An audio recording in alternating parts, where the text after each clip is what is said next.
You are listening to Episode 1 of The Great Rabbit Hunt, the mass Soviet POW breakout at Mauthausen, 1945, written and narrated by Mark Felton. This is an audio-only episode. Mauthausen Concentration Camp was one of the largest complex of camps and sub-camps in the Nazi universe. Based around the Austrian villages of Mauthausen and Gusen, it was only 12 miles from Hitler's childhood home of Linz.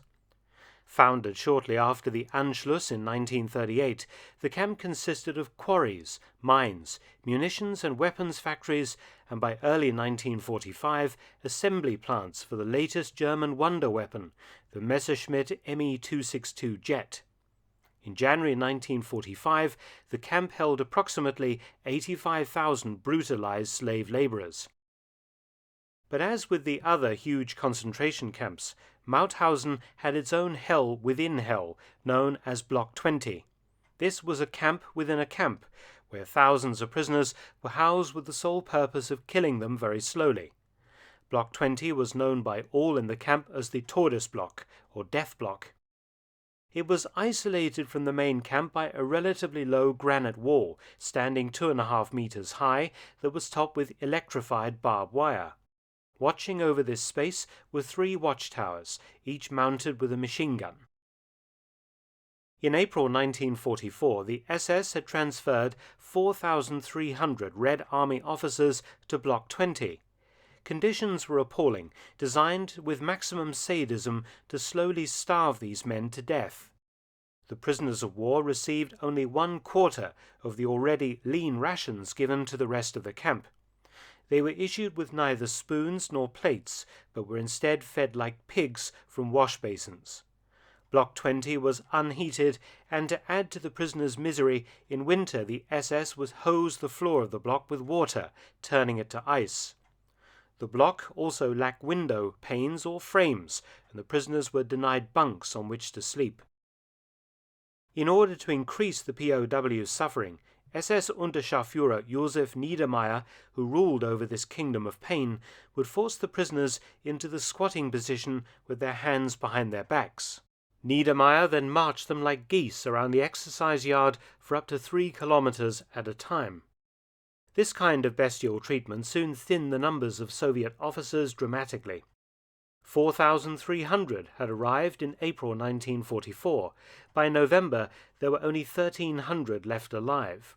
By January 1945, this figure had reached just 800 men. Every so often, visiting SS officers would be taken up one of the watchtowers to view these Soviet prisoners' agonies. They apparently watched with great interest and often lingered for some time. The SS, however, had underestimated the resourcefulness of the Red Army. Though the Germans considered the shaven-headed and emaciated prisoners nothing but human waste, they were still trained army officers. They retained their discipline and their ability to plan. And they knew that if they did nothing, eventually they were all going to die. It was a situation where it was probably better to die trying than to meekly submit to death at the hands of the Nazis. But the Red Army officers faced a very difficult situation to overcome, requiring some extremely creative thinking. As mentioned, a wall surrounded the compound in which Block 20 sat. This wall was certainly climbable, as it wasn't particularly high, but the electric fencing running along its top carried a lethal 380-volt charge.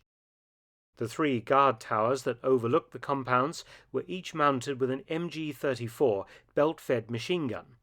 These rapid-firing weapons could easily mow down anyone attempting to scale the wall. The prisoners looked to their own quarters for weapons, but there was hardly a thing that they could use. But there was one place in Block 20 that could provide the necessary equipment, the capo's accommodation. Much of the day-to-day running of the block was the responsibility of some very brutal capos. There were 8 of these men, with their own accommodation in the middle of the block. This included bunks, a shower, tables and a bath with a wooden cover used for drowning prisoners. There were also latrines and an area with iron hooks set into the walls that were used for strangling prisoners to death. A rudimentary plan was hatched shortly after the arrival on the block of a fresh group of 17 Red Army officers, mostly from the Air Force. These men urged immediate action, largely because they were still in reasonable physical condition. A plan was ready for action, set to occur on the night of the 28th to 29th of January 1945, but 2 days before that, the SS suddenly seized 25 prisoners, including all 17 new men, and summarily shot them. There were probably informers among the mass of prisoners on Block 20 who might have sought to increase their chances of surviving, or maybe the Germans just got lucky. A new attempt was prepared for the night of the 2nd of February. The plan was simple. Firstly, the POWs would creep into the area of the block that housed the capos, kill them all, and break up furniture for weapons. One officer would then dress as the chief capo and, using a whistle, order all the prisoners out into the yard. This was not unusual, for the SS often ordered such parades in the early hours to add to the prisoners' torture. This movement of the prisoners into the yard should confuse the guards in the tower for a few vital seconds.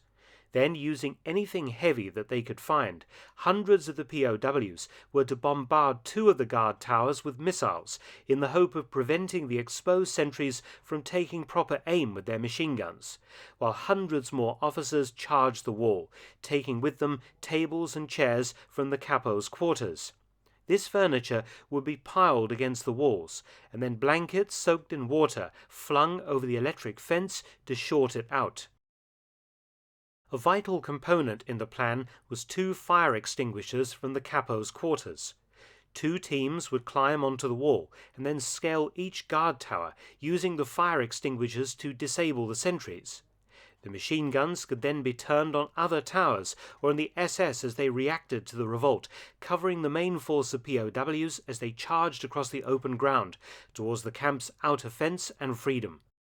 The advantage that the POWs had were their discipline and organization. They were trained army officers and combat veterans. But the disadvantages of the plan were huge. Even reaching the wall and scaling the towers looked remote when faced by the awesome firepower that the Germans had at their disposal. On the night of the 2nd of February, all was routine at Block 20. Following a full day of victimization and hardly any food, the Soviet POWs were ordered into their accommodation, and SS Unterscharführer Niedermeyer and the other SS left the compound. The capos also returned to their accommodation, blissfully unaware of what lay in wait for them. At the appointed time, the Soviet POWs began creeping up towards the middle of the block, where the capos slept. The chief capo, an Austrian, had his throat slit, while a gang of prisoners dealt with his 7 underlings, strangling them all with their bare hands. By 12:50 a.m. on the 3rd of February, everything was ready. All of the prisoners would be taking part, except 65 who were too sick to be moved. They would have to be left behind to face execution by the SS afterwards. One prisoner had dressed himself in the chief capo's uniform, with its armband marked BL-20. He strode out into the yard, blowing a whistle and yelling the order, "Kanaken raus!" The rest of the prisoners piled outside, many now carrying furniture or homemade weapons quickly crafted in the capo's accommodation. It was now or never.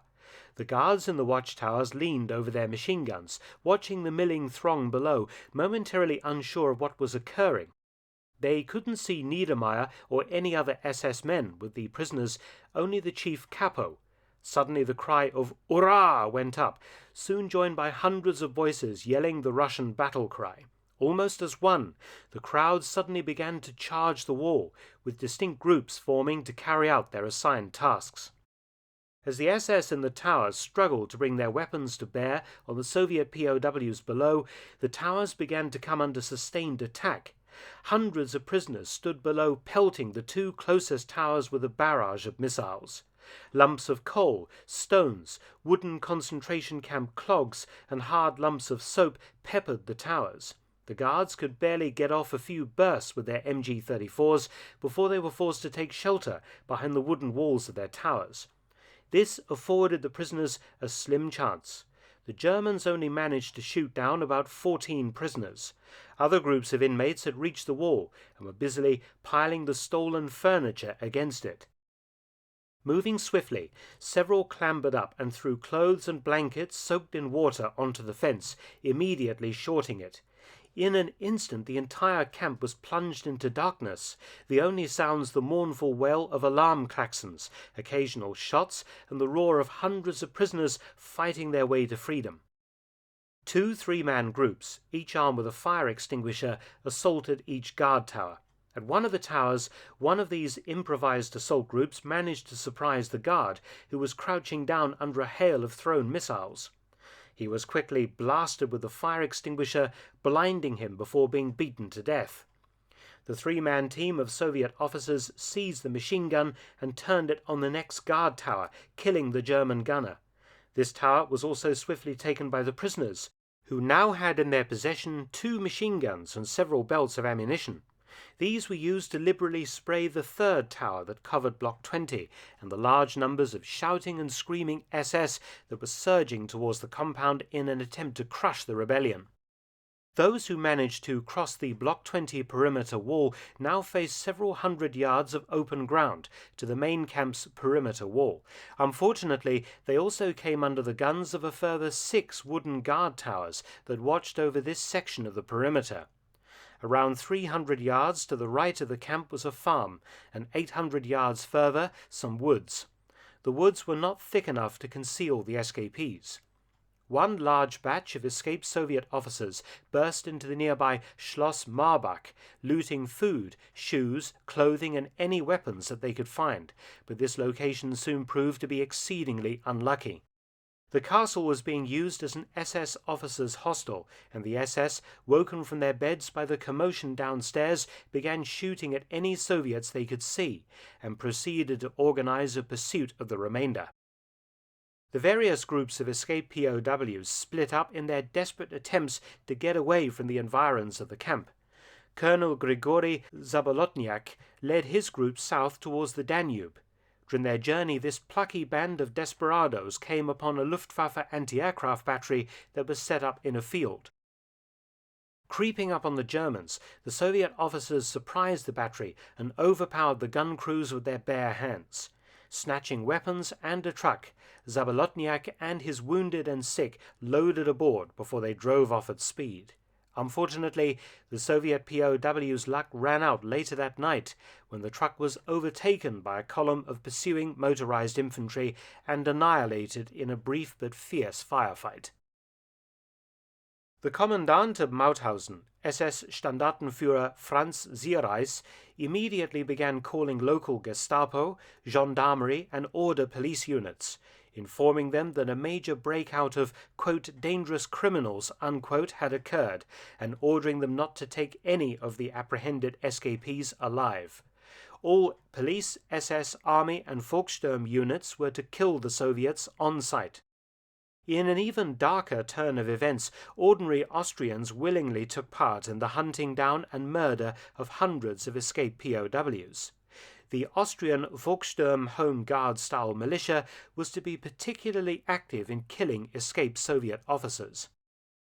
The reaction of ordinary Austrians to SS orders was not helped by the fact that the Germans sent trucks fitted with loudspeakers into the local communities. As these trucks drove through villages, the loudspeakers blared the following threat to local Austrians, quote, "For hiding, death. For assistance, death," unquote. Perhaps even more remarkable than the animosity local Austrians were to show to the escaped Mauthausen inmates were the brave few who exercised humanity and risked everything to help some of the Soviet officers. But these few decent civilians were in a tiny minority. It has subsequently come to light that some of the savagery of the citizenry towards the Soviet POWs was due to an inculcated fear of Russians, whom most seem to have thought would do them immediate harm. But the Soviet POWs, for their part, thought that the Austrians, as a conquered and occupied people themselves, would offer them assistance, and they behaved in a proper way towards any civilians that they encountered. The entire shameful episode was encapsulated by the SS with the term the Great Rabbit Hunt. Tune in next time on War Stories with Mark Felton to Episode 2 to find out just how many of the Soviet officers managed to escape and the dark legacy this episode leaves in Austria today. For a wide variety of military history videos, visit my other YouTube channel, Mark Felton Productions, details below.